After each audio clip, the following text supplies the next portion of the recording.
উচ্চ মাধ্যমিকের তৃতীয় সেমিস্টারের এবং চতুর্থ সেমিস্টারের বেশ কিছু সিদ্ধান্তের পরিবর্তন ঘটেছে। কিভাবে কি হবে না হবে চমকপ্রদ বেশ কিছু তথ্য থাকছে, ছোট্ট তথ্য কিন্তু চমকপ্রদ।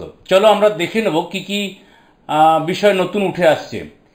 তোমরা তৃতীয় সেমিস্টারে পরীক্ষা দেবে সেপ্টেম্বর মাসে, তার কিছুদিন পর উত্তরপত্র দেওয়া হবে এবং সেটা দেওয়া হবে ওয়েবসাইটে। তাহলে কি বলছে দেখো, উচ্চ মাধ্যমিকের তৃতীয় সেমিস্টারের পরীক্ষার্থীদের উত্তরপত্র অর্থাৎ ওএমআর সিটের স্ক্যান করা কপি উচ্চ মাধ্যমিক শিক্ষক সংসদের ওয়েবসাইটে তুলে দেওয়া হবে বলে জানিয়েছেন উচ্চ মাধ্যমিকের শিক্ষা সংসদের সভাপতি চিরঞ্জীব ভট্টাচার্য। বুধবার তিনি বলেন, প্রথমে আমরা ঠিক করেছিলাম পরীক্ষার্থীরা যে ওএমআর সিটে উত্তর দেবেন সেই ওএমআরের সিটের কার্বন কপি নিয়েই বাড়ি যেতে পারবেন, কিন্তু সেই সিদ্ধান্তটি থেকে তারা সরে এসেছে। কার্বন কপি পরীক্ষার্থীরা না নিয়ে যেতে পারলেও উত্তরপত্রে স্ক্যান করা কপি আমরা ওয়েবসাইটে তুলে দেব।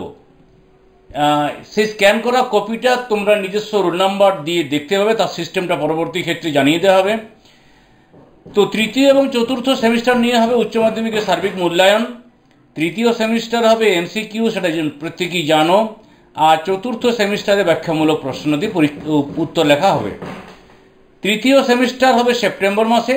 পরীক্ষা হওয়ার কিছুদিনের মধ্যে প্রশ্নের মডেল উত্তর ওয়েবসাইটে দিয়ে দেওয়া হবে।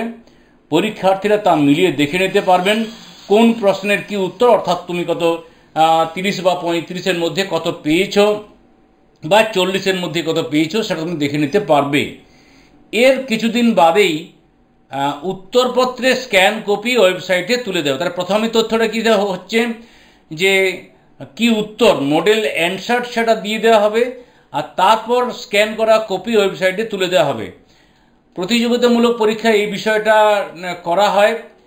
তো ব্যাপারটা খেয়াল করে দেখো যে উচ্চ মাধ্যমিকের পরীক্ষার্থী যদি 7 লক্ষ হয়, তাহলে যদি 6টি করে গড়ে সাবজেক্ট হয়, তাহলে স্ক্যান করতে হবে 42 লক্ষ কপি। সেটা একটু সময় সাপেক্ষ, যদিও পরিকাঠামো রয়েছে, পরীক্ষার্থীদের কোনো সমস্যা হওয়ার কথা নয়। যাই হোক, চতুর্থ সেমিস্টার হবে ফেব্রুয়ারি মাসের মাঝামাঝি সময়ে। তখন গোটা প্রক্রিয়া আরও স্বচ্ছতা আনতে নতুন কিছু ব্যবস্থা নেওয়ার পরিকল্পনা চলছে, অর্থাৎ আরও কিছু চমকপ্রদ তথ্য আমরা পরবর্তী ক্ষেত্রে পাবো এই আশা রাখছি। সকলকে ধন্যবাদ জানিয়ে এখানে শেষ